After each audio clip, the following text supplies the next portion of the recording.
Kilometre प्रति घंटा की गति से ड्राइव करने पर वरुण गंतव्य पर समय से 2 मिनट पहले पहुंचा। यदि वह 42 किलोमीटर प्रति घंटा की गति से ड्राइविंग करता है तो वरुण समय से 1 मिनट देर से पहुंचेगा। वरुण को कितनी दूरी के लिए ड्राइव करना था? तो आपको डिस्टेंस ज्ञात करना है कि वरुण ने कितनी दूरी तय की है। तो देखिए यहाँ पर एक फॉर्मूला होता है। फॉर्मूला क्या होता है? डी बराबर यानी डिस्टेंस बराबर स्पीड 1 मल्टीप्लाई स्पीड 2 और यहाँ पर होता है स्पीड 1 डिफरेंशियल स्पीड 2। यहाँ पर डिफरेंशियल होगा, अंतर देखना होता है दोनों स्पीड का, और गुणनफल में यहाँ पर होगा टाइम। ठीक है, टोटल टाइम कितना है? तो देखिए यहाँ पर हमें दूरी ज्ञात करनी है। तो पहली स्पीड कितनी दे रखी है? पहली स्पीड दे रखी है हमें कितनी? 48। ठीक है, तो यहाँ पर 48 रखेंगे। दूसरी कितनी स्पीड है? यहाँ पर 42 दे रखा है, तो यहाँ पर 42 रखेंगे। इन दोनों स्पीड का अंतर देखें कितना है? 6 का अंतर है। अब यहाँ पर टाइम क्या रखेंगे? तो देखिए यहाँ पर क्या है? 2 मिनट पहले और 1 मिनट देर। यदि यहाँ पर कहे पहले पहुंचेगा या देर से पहुंचेगा तो दोनों को हम जोड़ देंगे टाइम को। तो यहाँ पर कितना हो रहा है? 2 मिनट पहले और 1 मिनट देर से, तो कितना हो गया टोटल?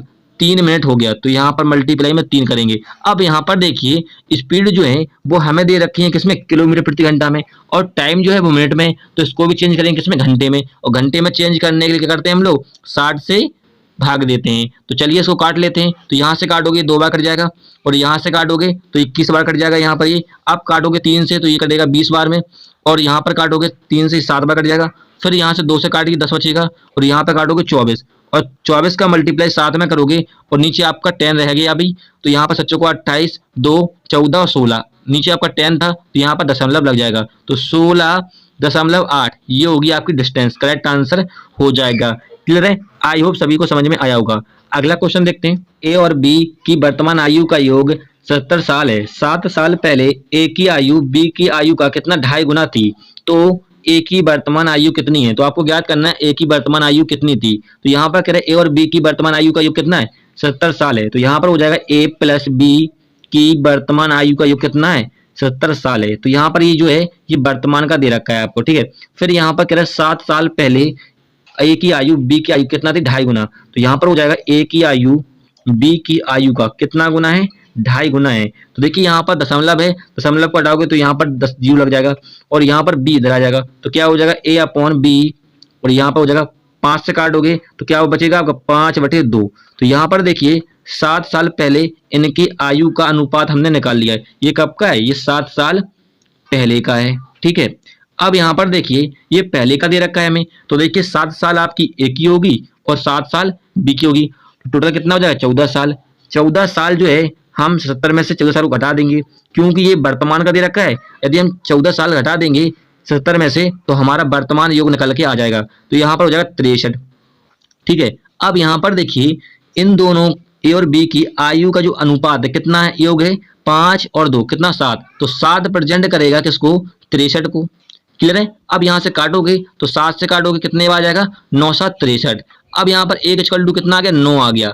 अब यहाँ पर देखिए 9 का वैल्यू हम यहाँ पर पुट करोगे तो यहाँ पर ए का कितना निकल के आ जाएगा? ए का निकलेगा 9 पना 45, 45 आयु निकली। और ऐसे बीच में करेंगे 9 का गुणा तो कितना हो जाएगा? 9 दूनी 18। अब ये कब का निकला? ये 7 साल पहले का निकला। यदि हम 7 इसमें जोड़ देंगे और 7 इसमें जोड़ देंगे, ठीक है, तो कितना हो जाएगा? ये हो जाएगा आपका 52, और ये हो जाएगा आपका कितना? 9 25 हो जाएगा। ठीक है, अब हमसे पूछा था वर्तमान ए का, तो वर्तमान आपका हो जाएगा किसका? वर्तमान होगा 52 हो जाएगा ए का। तो यही आपका करेक्ट आंसर हो जाएगा 52 वर्ष ए का होगा, क्योंकि हमने 7 साल जोड़ दिए। क्यों जोड़े? क्योंकि हमने पहले 7 साल पहले का निकला था, जो 45 वर्ष निकला ये 7 साल पहले का है, हमें निकालना था वर्तमान का। ठीक है, तो 7 पर जोड़ देंगे। क्यों जोड़े? क्योंकि पहले हमने घटाई थी 7, यहाँ पर 7 और 7 14 घटाए थे ना। ठीक है, क्लियर है? तो 52 वर्ष करेक्ट आंसर हो जाएगा। अगला क्वेश्चन देखते हैं। यदि किसी घन की कोण को 4 सेंटीमीटर बढ़ा दिया जाए तो इसका आयतन 988 सेंटीमीटर क्यों बढ़ जाता है? तो घन की प्रत्येक कोण की मूल लंबाई कितनी होगी? तो आपको ज्ञात करना है कि घन के प्रत्येक भुजा की लंबाई कितनी होगी। कोण का मतलब यहाँ पर भुजा से। ठीक है, तो हमने माना है यहाँ पर कि घन की भुजा क्या है? घन की भुजा यहाँ पर है x मान लेते हैं हम। क्या मान लेते हैं? x मान लेते हैं। फिर यहाँ पर कह रहे हैं कि घन के कोण को 4 सेंटीमीटर बढ़ा दिया जाता है, तो यहाँ पर मान लेते हैं कि घन की भुजा कितना बढ़ रहा है? यहाँ पर 4 सेंटीमीटर। तो यहाँ पर हो जाएगा x + 4 हो जाएगा। ठीक है, अब यहाँ पर देखिए हमें आयतन दे रखा है कि इसका घन का आयतन कितना है?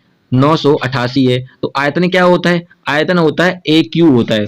आयतन होता है कि नहीं होता है, ए क्यू होता है घन का, तो यहाँ पर हो जाएगा आपका x प्लस 4 का क्यू। अब यहाँ पर घन क्यों कर दिया, क्योंकि यहाँ पर आयतन हमें दे रखा है और आयतन क्या होता है, ए क्यू होता है, तो इसलिए हमने यहाँ पर क्यू कर दिया। अब आपको ज्ञात करना है घन की प्रत्येक भुजा की लंबाई।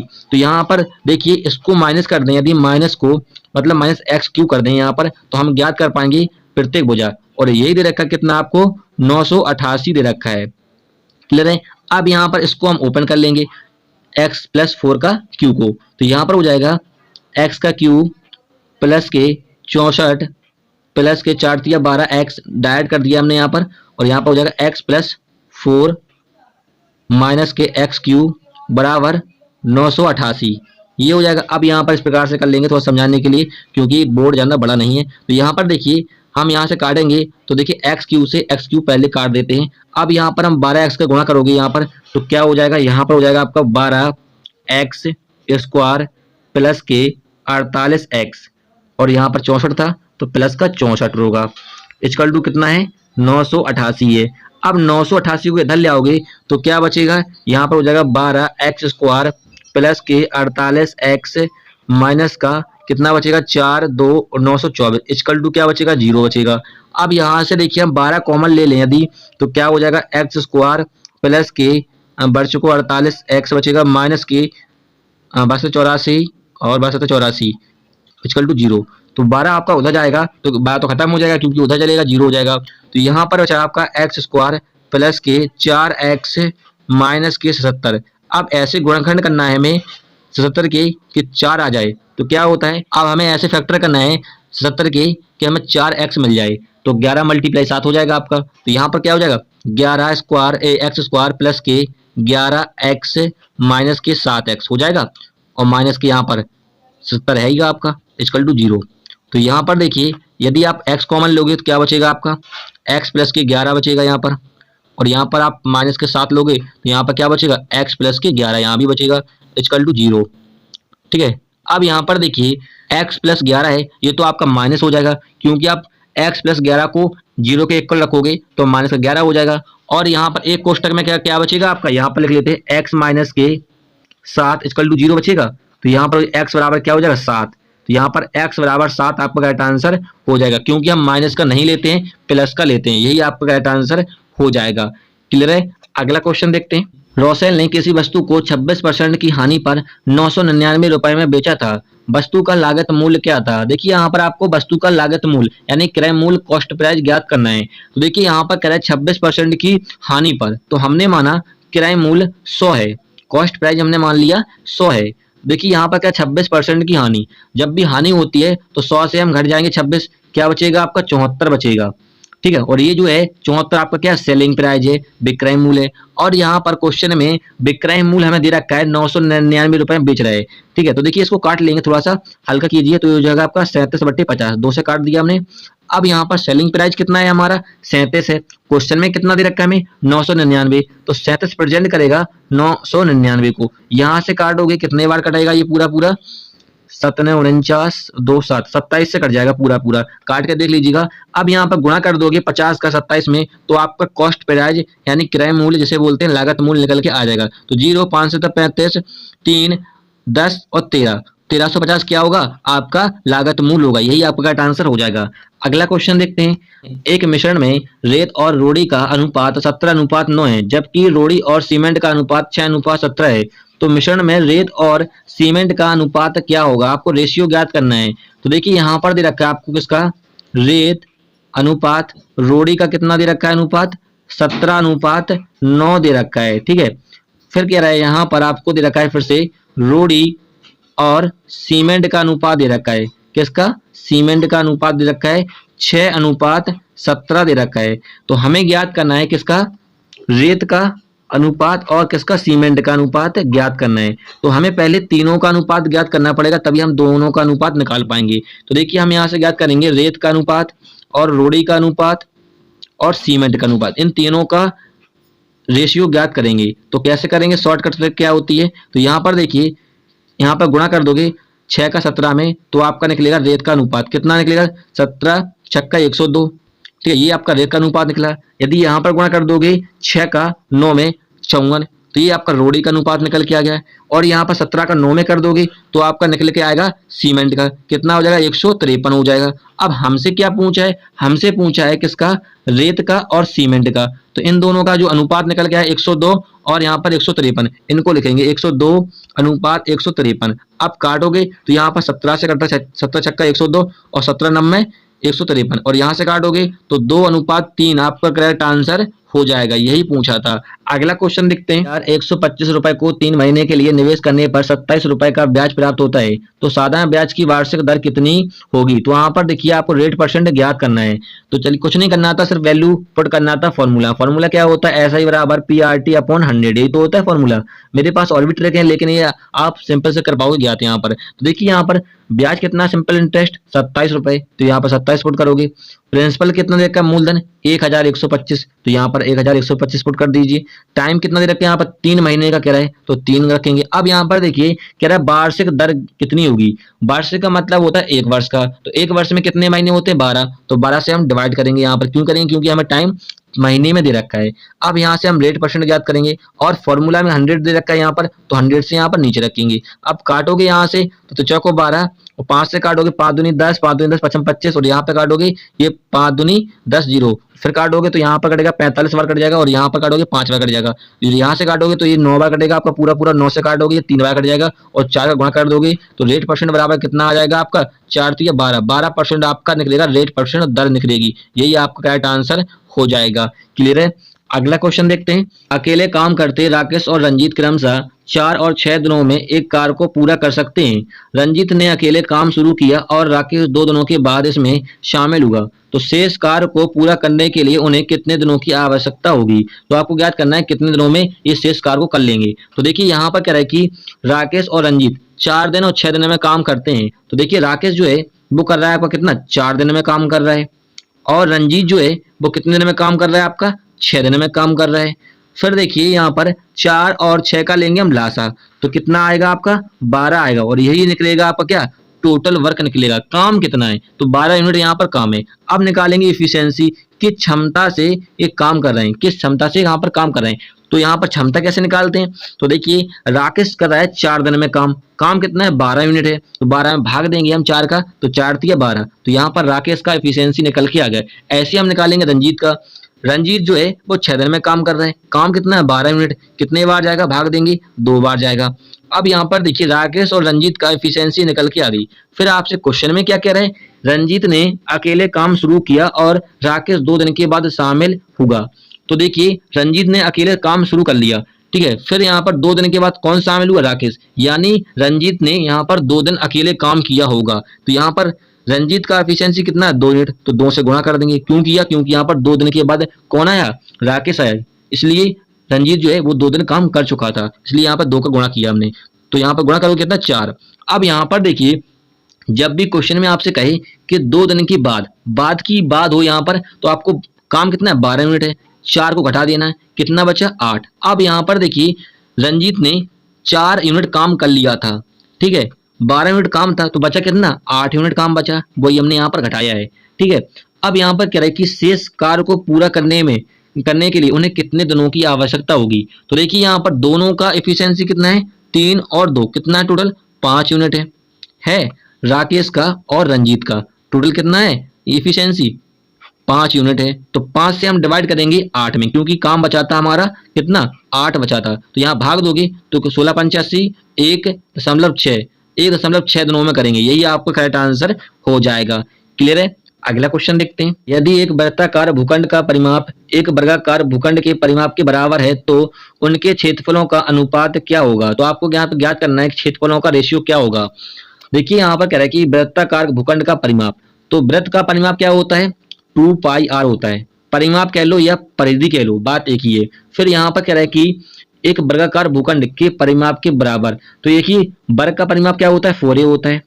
क्लियर है। अब यहाँ पर देखिए काटोगे तो 2 से ये कट जाएगा और 2 यहाँ पर चला जाएगा, तो क्या हो जाएगा a बराबर हो जाएगा π/r/2, यही तो होगा πr/2 होगा।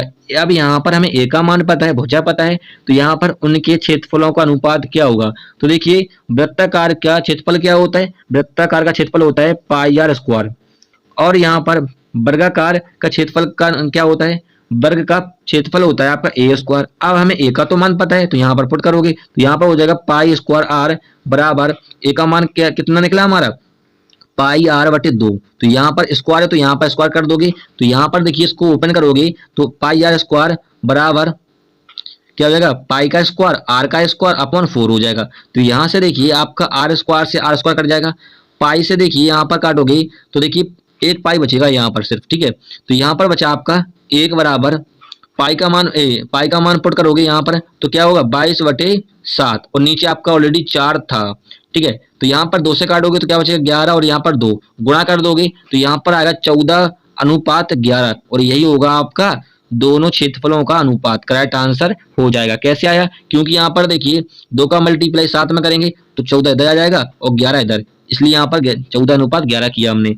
अगला क्वेश्चन देखते हैं। x+3 x+5 x+8 और x+9 परिणों का माध्य 9 है तो अंतिम 3 परिणों का माध्य कितना होगा? तो देखिए यहाँ पर क्या है कि x+3 x+5 और x+8 और x+9 इनका जो माध्य है, माध्य का मतलब सीधा सीधा होता है एवरेज से। कितना दे रखा है? 9 दे रखा है। अब यहाँ पर संख्याएं कितनी थी टोटल? 1 2 3 4 5, तो 5 से यहाँ पर गुणा कर दोगे तो यहाँ पर जोड़ोगे 1x 2x 3x 4x 5, तो यहाँ पर हो जाएगा 5x प्लस के यहाँ पर हो जाएगा 8 8 दूनी 16 16 8 24 से 25, तो 25 हो जाएगा बराबर कितना 9 पना 45 और यहाँ 25 यहाँ पर चला जाएगा तो 5x बराबर कितना हो जाएगा 20। तो यहाँ से काटोगे तो x बराबर क्या हो जाएगा आपका 4 आ गया। अब हमसे क्या पूछा है? अंतिम 3 परिणों का माध्य। तो अंतिम 3 कौन कौन से होंगे? आपका होगा x+5 x+8 x+9, तो इसका माध्य पूछा है तो यहाँ पर x+5 प्लस के x+8 और x+9 इनका माध्य पूछा है, ठीक है। संख्या कितनी है? 3 है, तो 3 से हम डिवाइड करेंगे क्योंकि संख्या कितनी है? 3 है। अब यहाँ पर हम मान रखेंगे x का 4 जो निकल के आया है, ठीक है। तो यहाँ पर हो जाएगा 9 प्लस 12 प्लस 13, यही तो होगा और नीचे क्या है 3 है। तो यहाँ पर क्या हो जाएगा 12 दूनी 24 12 दूनी 24 और यहाँ पर कितना हो जाएगा 34, तो 34.3, तो यहाँ पर हो जाएगा 3 एकम 3 3 एकम 3 और 3 त्रिको 9 3 त्रिको 9, ये होगा 11.33, ये आपका करेक्ट आंसर हो जाएगा। यही होगा इसका अंतिम माध्य 3 परिणों का। अगला क्वेश्चन देखते हैं। एक मोबाइल जब 6% लाभ पर बेचा जाता तो उसे 6% की हानि बेचने की तुलना में 870 रुपए अधिक मिलते तो मोबाइल फोन का क्रय मूल्य क्या होगा? आपको कॉस्ट प्राइस ज्ञात करना है, लागत मूल्य।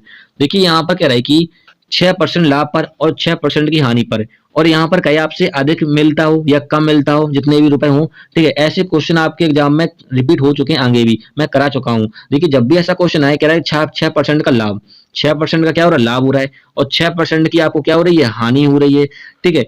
तो लाभ और हानि को आपको जोड़ देना है, कितना हो जाएगा? 12% हो जाएगा। यदि यहाँ पर कहता कि 6% का लाभ होता है और यहाँ भी आपको क्या होता है 6% का लाभ, तो हम आपस में घटा देते, ठीक है। लेकिन यहाँ पर लाभ और हानि हो रहा है तो हम जोड़ देंगे, तो 12% हो रहा है यहाँ पर। तो भाई यही 12% आपका प्रेजेंट करेगा 870 रुपए को, ठीक है। अब यहाँ से देखिए हम परसेंटेज को हटाओगे तो यहाँ पर डबल जीरो लग जाएगा, 12 से काटोगे तो 12×7 = 84 और कितना हो जाएगा 12 दूनी 24 12 पंचे 60 और 0, तो यहाँ पर आपका क्रय मूल्य कितना हो जाएगा 7,250 रुपए। यही होगा आपका लागत मूल्य, कॉस्ट प्राइस, यही उसे वो बोलते हैं क्रय मूल्य।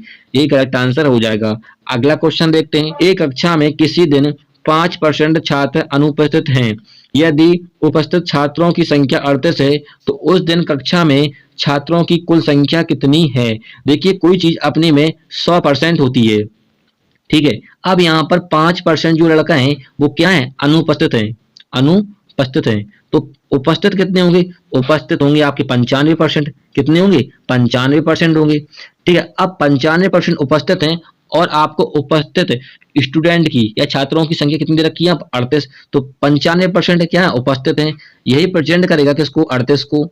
अब यहाँ से देखिए हम परसेंट को हटाएंगे तो डबल जीरो लग जाएगा, यहाँ से काट लीजिए 5 से तो 19 मल्टीप्लाई 5 ले सकते नहीं ले सकते से, तो 19 दूनी 38 और यहाँ से काटोगे 5 से 5 को 20, तो 40 छात्र क्या होंगे उस दिन कक्षा में? छात्रों की कुल संख्या कितनी होगी?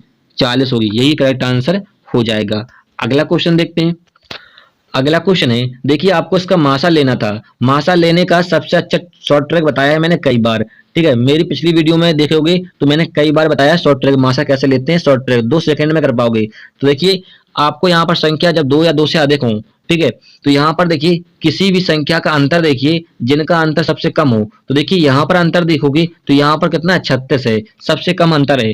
क्या 36 से ये तीनों संख्याएं विभाजित हो जाएंगी, डिविजिबल हो जाएंगी? नहीं होंगी। तो हम इसको लिखेंगे 2 मल्टीप्लाई 18 लिख सकते, नहीं लिख सकते, क्योंकि हमें ले आना है 36 ले आना है इक्वल में। तो यहाँ पर देखिए 18 से क्या ये तीनों संख्याएं डिविजिबल हो जाएंगी? नहीं होंगी। अब इसको लिखोगे आप 4 मल्टीप्लाई 9, क्योंकि हमें इक्वल में क्या लेना है 36 भी ले आना है, क्योंकि इनका अंतर कितना 36 है। तो यहाँ पर देखिए क्या 9 से ये तीनों संख्याएं डिविजिबल हो जाएंगी? नहीं होंगी। तो इसको लिखेंगे फिर हम 9 मल्टीप्लाई 4। अब यहाँ पर 36 फिर से हो जाएगा आपका। ठीक, क्या 4 से यहाँ पर तीनों संख्या डिविजिबल हो जाएंगी? हाँ हो जाएंगी। तो आपका 4 क्या हो जाएगा? मासा हो जाएगा। ठीक, ऐसी होती है शॉर्ट ट्रिक। ठीक है, दूसरी ट्रिक तो आपको पता ही होगा कि यहाँ पर लिखा हुआ है 64 28, तो 28 का भाग दीजिए 64 में, जब तक देते जाइए जब तक आपका डिविजिबल पूरा पूरा ना हो जाए। ये होता है दूसरा ट्रिक, तो ये सभी को पता ही होगा, लेकिन शॉर्ट ट्रिक आपको ऐसे करना है। ठीक है, अगला क्वेश्चन देखते हैं। एक व्यक्ति की वर्तमान में लाल रक्त कोशिकाएं जिसे बोलते हैं आरबीसी, और इसका फुल फॉर्म होता है रेड ब्लड सेल्स, की संख्या 54,000 है और यह प्रतिदिन 5% की दर से बढ़ रही है। तो 2 दिन के बाद आरबीसी यानी जो लाल रक्त कोशिकाएं या कोशिकाएं वो कितनी हो जाएंगी? तो यहाँ पर संख्या कितनी दे रखी है? 54,000 दे रखी है आरबीसी की संख्याएं। ठीक है, अब यहाँ पर कह रहे हैं 5% की दर से बढ़ती हैं डेली, और हमें याद करना है 2 दिन के बाद कितनी हो जाएगी। तो यहाँ पर देखिए हमने 100 माना, अब यहाँ पर देखिए 5% बढ़ रही है, तो यहाँ 100 से बढ़ा देंगे 5%, कितना हो जाए 105। अब यह जो है वो आपका 1 दिन का निकला है, हमें निकालना है 2 दिन के बाद, तो यहाँ पर 2 बार प्रक्रिया कर देंगे यही 105/100। ठीक है, अब यहाँ पर देखिए 2 बिंदी से 2 बिंदी यहाँ पर कट जाएंगे और यहाँ से कटेगी ये वाला कट जाएगा। ठीक है, ये बिंदी कट जाएगी।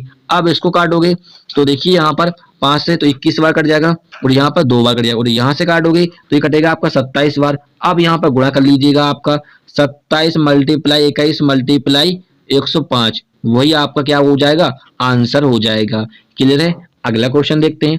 एक 16 मीटर लंबे और 10 मीटर चौड़े हॉल के फर्श के लिए 20 सेंटीमीटर और 10 सेंटीमीटर आकार की कितनी ईंटों की आवश्यकता होगी? तो देखिए यहाँ पर कह रहा है कि 16 मीटर लंबे यानी 16 मीटर उसकी फर्श की लंबाई है और 10 मीटर उसकी चौड़ाई है। तो हमने देखिए यहाँ पर 16 मीटर उसकी लंबाई कर दी और 10 मीटर उसकी क्या कर दी? चौड़ाई कर दी। ये क्या बन गया आपका? ये बन गया आपका आयत। और आयत का क्षेत्रफल क्या होता है? आयत का क्षेत्रफल होता है आपका लंबाई गुणा चौड़ाई। ठीक है, अब यहाँ पर लंबाई और चौड़ाई दे रखी है, तो यहाँ पर क्षेत्रफल निकाल लेंगे हम। 16 मल्टीप्लाई 10 कितना हो जाएगा? ये हो जाएगा आपका 160 मीटर स्क्वायर। अब यहाँ पर देखिए जो हमें फर्श के लिए 20 सेंटीमीटर और 10 सेंटीमीटर, और यहाँ पर मीटर में है और यहाँ पर सेंटीमीटर है, तो हम यहाँ पर मीटर स्क्वायर को करेंगे सेंटीमीटर स्क्वायर में चेंज। ठीक है, तो चेंज कैसे करेंगे? तो यहाँ पर देखिए क्षेत्रफल जो हमारा निकला है वो 160 मीटर स्क्वायर है। तो देखिए 100 सेंटीमीटर 1 मीटर बराबर कितना होता है? 100 सेंटीमीटर। तो 100 होता है ना, तो 100 का करेंगे हम होल स्क्वायर। ठीक है, कितना हो जाएगा? 4 बार 0 हो जाएगा, तो 4 बार 0 से यहाँ पर गुणा कर देंगे, तब आपका निकलेगा सेंटीमीटर स्क्वायर में निकलेगा। ठीक है, ये निकल के आ गया आपका क्षेत्रफल।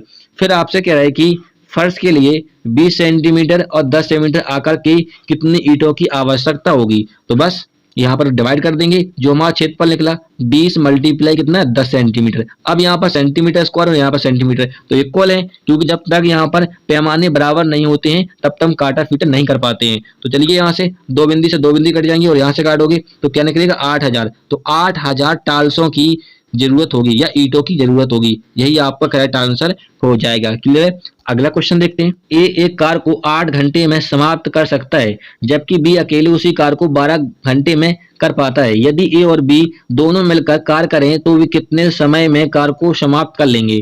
तो देखिए यहाँ पर कह रहा है कि ए जो है वो कितने घंटों में? 8 घंटे में कर रहा है समाप्त। बी जो है वो 12 घंटे में कर रहे हैं।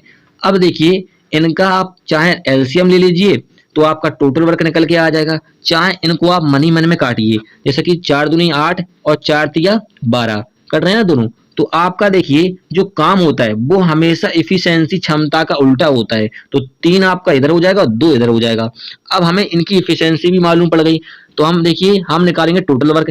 टोटल वर्क कैसे निकालते हैं, तो देखिए यहाँ पर ए जो है वो 8 घंटे में कर रहा है, ए का एफिशिएंसी कितना है 3 यूनिट, गुणा कर दोगे तो 24। चाहे आप ऐसा कर लीजिए कि बी जो है वो 12 घंटे में कर रहा है, बी का एफिशिएंसी कितना है 2 यूनिट है, गुणा कर दोगे 24। दोनों कंडीशन में हमेशा जो टोटल वर्क होता है काम कितना है वो हमेशा सेम ही आता है। ठीक है, अब यहाँ पर क्या कह रहा है कि ए प्लस बी दोनों मिलकर काम करते हैं। क्वेश्चन में क्या कह रहा है ए और बी दोनों मिलकर कार्य करते हैं तो कितने दिनों में काम को समाप्त करेंगे। तो दोनों का एफिशिएंसी कितना टोटल यूनिट, यहाँ पर 5 यूनिट है क्योंकि 3 और 2 कितना हो जाएगा 5 यूनिट है। काम कितना है 24 है, तो 24/5 हो जाएगा। काम हमारा 24 था और दोनों का एफिशिएंसी कितना है 5 यूनिट, तो भाग कर देंगे तो ये हो जाएगा आपका चौको पंचों को 20, पंचों को 20, 4 सही 4/5, यही होगा घंटे। करेक्ट आंसर हो जाएगा। ठीक है, यदि ऑप्शन में आपको ऐसा दिया होगा या फिर आपको ऐसा दिया होगा, दोनों करेक्ट आंसर होंगे आपके। अगला क्वेश्चन देखते हैं। राम को एक परीक्षा में 40% अंक प्राप्त हुए और है 20 अंकों से अनुत्तीर्ण हो गया। अनुत्तीर्ण का मतलब फेल हो गया। आदित्य को 45% अंक प्राप्त हो गए और प्राप्त अंक उत्तीर्ण होने के लिए आवश्यक अंकों से 30 अंक अधिक है। तो उत्तीर्ण होने के लिए कितने प्रतिशत अंक की आवश्यकता होगी। तो यहाँ पर कह रहा है पास होने के लिए कितने प्रतिशत उसे अंक ले आने थे। तो यहाँ पर कह रहा है 40% राम ने अंक प्राप्त किए, यहाँ पर 40% लिखेंगे। फिर कह रहा है कि वह 20 अंकों से अनुत्तीर्ण हो गया, फेल हो गया। देखिए जब भी फेल की बात हो अनुत्तीर्ण की बात हो तो आपको क्या कर देना है प्लस 20 जोड़ देना है उसी में। फिर यहाँ पर कह रहा है कि आदित्य को 45% अंक प्राप्त हुए। आदित्य कितने हुए 45% और वह है 30 अंकों से अधिक अंक मिले, मतलब 30 उसने अंक अधिक प्राप्त कर लिए। तो अधिक की बात हो तो आपको माइनस कर देना है। ठीक है, अब यहाँ पर देखिए जो यहाँ परसेंटेज है, परसेंटेज को आप इधर ले आ जाइए और जो अंक है वो इधर ले आइए। तो ये हो जाएगा आपका 5%, क्योंकि हटा दिया हमने 45 में से 40 और यहाँ पर जोड़ दोगे तो क्या हो जाएगा 30 और 20 50। अब यहाँ पर देखिए परसेंटेज को हटाओगे तो यहाँ पर डबल जीरो लग जाएगा। 5 से काटोगे तो कितना हो जाएगा 1000। 1000 का क्या था पूर्णांक, ये निकल के आ गया पूर्णांक। हमें ज्ञात करना है कि उत्तीर्ण होने के लिए कितने प्रतिशत अंक ले आने थे। तो देखिए यहाँ पर 2% दे रखे हैं आपको, 40% और यहाँ पर 20 अंक। तो यहाँ पर 1000 का हम निकालेंगे 40%। ठीक है, तो यहाँ से हम काटोगे तो डबल जीरो कट जाएंगे और यहाँ पर हो जाएगा 400। अब यहाँ पर 20 अंक जोड़े थे तो 20 को यहाँ पर जोड़ना पड़ेगा। तो कितने ले आने होंगे, अब यहाँ पर 420 अंक हमें पता लग गए कि 420 ले आने थे। अब हमें निकालना परसेंटेज। तो परसेंटेज कैसे निकालते हैं, अंक कितने ले आने थे 420 ले आने थे, पूर्णांक कितने का था 1000 का था, बस 100 से मल्टीप्लाई कर देंगे, परसेंटेज में ले आना है। तो यहाँ पर देखिए 2 जीरो से 0 जीरो कट जाएंगे और यहाँ से काटो ये कट जाएगा। तो कितना हो जाएगा 42% आपका करेक्ट आंसर हो जाएगा ये। ठीक है, यदि आपको ऐसा करना है, हमने यहाँ पर 40% उठाया था तो आप 45% भी उठा सकते हो और उसमें से 30 घटा देना है, तब भी आपका 42% ही आएगा। क्लियर है, अगला क्वेश्चन देखते हैं। 66 किलोमीटर प्रति घंटा की गति से 410 मीटर लंबे प्लेटफॉर्म को एक रेलगाड़ी 30 सेकंड में पार करती है, तो रेलगाड़ी की लंबाई कितनी होगी। बस क्या करना था आपको, फॉर्मूला वैल्यू पुट करना था। फॉर्मूला क्या होता है, डी बराबर एस टी, डी यहाँ पर डिस्टेंस, एस यहाँ पर स्पीड, टी यहाँ पर टाइम। अब यहाँ पर देखिए डिस्टेंस जो होती है वो हमेशा जब रेलगाड़ी कि किसी प्लेटफॉर्म को या किसी आदमी को या किसी सुरंग को पार करती है, ठीक है, तो उस रेलगाड़ी की लंबाई प्लस प्लेटफॉर्म की जो लंबाई होती है वो जुड़ जाती है। तो यहाँ पर देखिए प्लेटफॉर्म की लंबाई कितनी है 410 है, प्लस हमें गाड़ी की लंबाई ज्ञात करनी है तो गाड़ी को मान लेते हैं x, इसकी लंबाई जो है जुड़ जाती है। अब यहाँ पर देखिए स्पीड कितनी रखी है 66। अब यहाँ पर देखिए क्वेश्चन में जो है हमें टाइम सेकंड में दे रखा है और दूरी मीटर में और स्पीड आपको किलोमीटर में, तो इसको चेंज करेंगे हम मीटर प्रति सेकंड में चेंज करेंगे स्पीड को, और मीटर प्रति सेकंड में चेंज करने के लिए हम गुणा करते हैं 5/18 का गुणा करते हैं।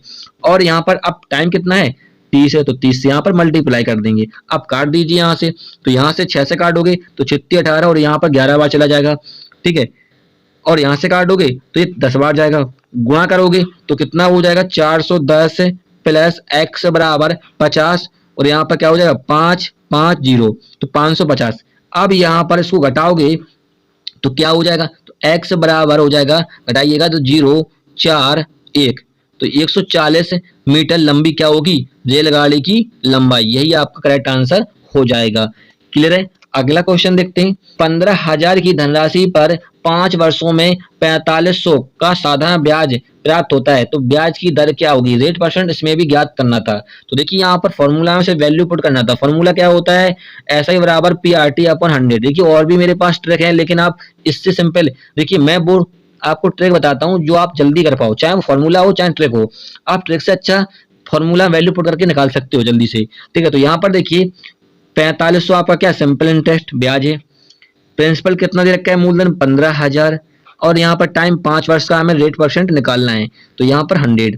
चलिए काट लीजिए, तो यहाँ से 2 जीरो से 2 जीरो कट जाएंगे, और यहाँ से 0 से 0, और यहाँ से काटोगे तो 15 पिया 45, और यहाँ से काटोगे तो 6 बार, तो रेट परसेंट आपका क्या निकल गया? 6% आपका रेट परसेंट निकल के आया। यही आपसे पूछा था। अगला क्वेश्चन देखते हैं। 2 पाइप ए और बी एक टैंक को क्रमशः 45 और 36 घंटों में भर सकते हैं। यदि दोनों पाइप एक साथ खोल दिए जाते हैं तो टैंक को भरने में कितना समय लगेगा? तो देखिए यहाँ पर कह रहा है कि ए जो है 45 मिनट में, 45 घंटे में, और बी जो है वो 36 घंटों में भर रहा है। तो इन दोनों का आप लासा ले लीजिए, या फिर मन ही मन में इन दोनों को काटिए। मैंने कई बार बताया 2 ट्रिकें होती हैं यहाँ पर टोटल वर्क निकालने की, यानी काम कितना है। तो देखिए यहाँ पर ये कट रहे हैं आपके 5 से, तो यहाँ पर देखिए पनम 45, और नहीं 5 से नहीं कटेंगे, 9 से कटेंगे, तो 9 चौको 36 और 9 पना 45। ठीक है, और जो काम होता है वो हमेशा एफिशिएंसी का उल्टा होता है। तो 5 आपका इधर हो जाएगा और 4 इधर हो जाएगा। अब आपको निकालना है टोटल वर्क, काम कितना है। तो काम कैसे निकालते हैं? तो देखिए यहाँ पर ए जो है वो 45 घंटों में टैंक को भर रहा है। ठीक है, ए का एफिशिएंसी कितना है? 4 यूनिट। गुणा कर दीजिए, तो 5 को 20, 2 16 18, तो 180 क्या होगा आपका टोटल वर्क निकल के आ गया। काम कितना है? फिर यहाँ पर क्या है कि दोनों पाइप एक साथ खोल दिए जाते हैं, तो ए प्लस बी 2 पाइप हैं, इनको एक साथ खोल दिया, तो यहाँ पर देखिए दोनों का इफिशियंसी कितना है? टोटल 9 यूनिट है। काम कितना है? 180 है, तो 180 में हम 9 का भाग देंगे। क्यों देंगे? क्योंकि दोनों का इफिशियंसी कितना है? 9 यूनिट है, और यहाँ पर काम कितना है? 180 काट दोगे तो 9 दूनी 18, तो 20 घंटों में दोनों टैंक भर देंगे। ठीक है, ये आपका करेक्ट आंसर हो जाएगा। चलिए फ्रेंड्स, इतने ही क्वेश्चन में लेते हैं जो कि आप